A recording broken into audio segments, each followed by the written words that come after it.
Hello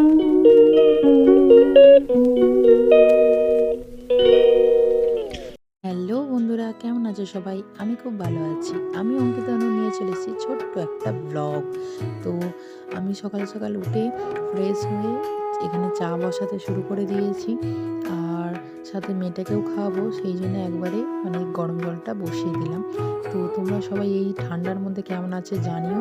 আমার তো পুরো হালাত খারাপ হয়ে গেছে, দেখেই বুঝতে পারছো। আর গেঞ্জিটা হচ্ছে আমার বরের, সেই ওর গেঞ্জিটাকে আমি পরেছিলাম। তো চলো আমি এখানে আগে চাটা করে নিই। আর মেয়েটা ওখানে খুব বায়না করছিল, খিদে পেয়েছিল বলে। তো তো আমার মতো কে কে চা লাভার আছো একটু কমেন্টে জানিয়ে দিও। আর তার থেকেও বড় কথা হচ্ছে, যা ঠান্ডা পড়েছে চা না খেলে হবে না। তো এখানে আমি মেয়েটার জন্য দুধ এক সাইডে ঢেলে রাখলাম। দেখতেই পাচ্ছ নাক মুছছি আর ওখানে জল করছি, কারণ ঠান্ডা লেগেছে। আর এখানে আমি চা নিয়ে বসে পড়েছি, গরম গরম চা। আর কি বলবো, কি ভালো লাগছিল, জাস্ট ওয়াও। তো আমার ভয়েসটাকে একদমই ইগনোর করো, কারণ খুবই খারাপ হয়ে গেছে ভয়েসটা। তো আমার এখানে চায়ের কাপটা না একদম পুরোপুরি ভেঙে গেছিলো। তো আমি চাটা খেয়ে এখানে স্নান করে চলে এসেছি, রান্না বসাবো সেই সবজি কাটার জন্য। আজকে আমি রান্না করছি লাউ পালং শাকের তরকারি। তো তোমরা কে কে খেতে ভালোবাসে কমেন্টে জানিও। আমার তো বেশ ভালো লাগে এই শীতে। তাও কি করব, মানে আর কোনো সবজি পাতি সেরকম পাইনি বলে এটাই রান্না করলাম। আর দেখতেই পাচ্ছ শাকগুলো একদম অবস্থা ঢিলে হয়ে গেছে, তার কারণ দুদিন আগে আনা ছিল, সেই জন্যে। তো যাই হোক, আমি এই সবজি টবজি কেটে নিয়ে চলো একবারে রান্না বসিয়ে নেবো। নিয়ে আমি যাব খেয়ে টেয়ে রেস্ট নিয়ে আমি যাব মায়ের কাছে, তার কারণ হচ্ছে আমার ক্লাস আছে। তো আমি এখানে সবজি কেটে নিয়ে চলে এসেছি রান্না করার জন্যে। তো আমি ফার্স্টে দিয়ে দিচ্ছি তোমার ওটা কি কালো সর্ষে, তারপর দেবো একটা লঙ্কা আর তোমার রসুন। তো দিয়ে আমি এখন ভালো করে নাড়াচাড়া করে সবজিটা দিয়ে দেবো। তো আমি এরকম ছোট ছোট রেসিপি মায়ের থেকে, যেগুলো একদমই কিছু জানি না সেগুলো মায়ের থেকে শিখেছি। তোমরাও কে কে মায়ের থেকে জেনে জেনে রান্না করে আমাকে জানিও।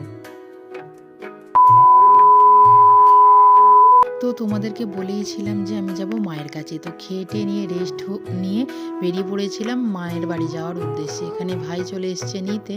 আর আমার মেয়ে এখানে দেখতে পাচ্ছ জড়ো সড়ো হয়ে বসেছে, তার কারণ ভয়েতে যদি পড়ে যায়।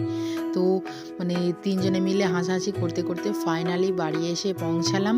ভাই এখানে ওকে নিয়ে আসছে, তার কারণ হচ্ছে লজ্জা পাচ্ছে। এতদিন মামার বাড়ি যাচ্ছে, লজ্জা পায়নি, আজকে সেই দিনই খুব লজ্জা পেয়েছে। তো অনেক ইনিয়ে বিনিয়ে ঢুকলো।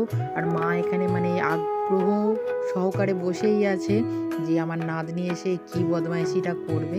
আর নাতনি তো রেডি হয়েই থাকে, কখন দিদার বাড়ি আসবো, এসে বদমাইশি শুরু করবো, কারণ বাড়িতে আমি করতে দিই না, এখানে এলে ছাড় পাওয়া যায়। তো দেখতেই পাচ্ছ মা এখানে একটু প্যাম্পার করছে, ভাই জুতো ফুতো খুলে দিচ্ছে। তো যাই হোক, ও ওখানে জাপাচ্ছে করুক, আমি রেডি টেডি হয়ে চলে যাচ্ছি এখন ক্লাসে। তার কারণ হচ্ছে আমার অলরেডি দেরি হয়ে গেছে। আর অনেকটা সন্ধেও আমার যেকালে 7টা থেকে ক্লাস, সেই জন্য সময় এখানে বসে চুল আঁচড়াচ্ছে আর মেয়েটা এখানে খাটে বসে কার্টুন দেখছে। তোমাদের সাথে কথা বলতে বলতে এই যে ক্লাসে চলে এসেছি। তো দিদি এখন আমাদের ডান্সটা তুলিয়ে দিচ্ছে। আর এটা কি গানের ডান্স সেটা তোমাদের সাথে আমি পরে শেয়ার করব।